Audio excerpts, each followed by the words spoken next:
Goeiemôre Bultfontein, Markus 12 vers 24.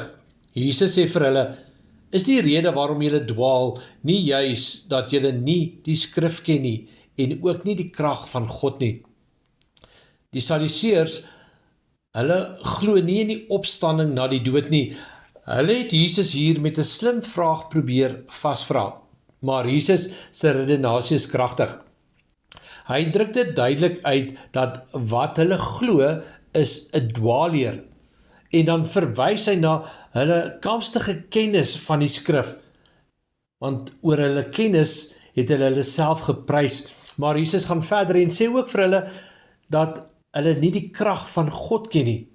En dan gee Jesus sy redenasie vanuit die Genesis gebeurte van Moses. Nou, 'n vraag aan ons vandag.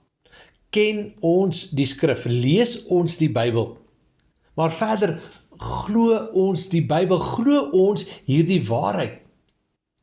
Nou, ons glo van die waarheid in die Bybel het dan 'n verdere invloed op ons lewens, want as ons die woord glo, besef ons die krag van God, en dit is dan juis hierdie krag wat in ons lewens werk, wat ons versterk, en wat kragtig werksaam is in al ons omstandighede.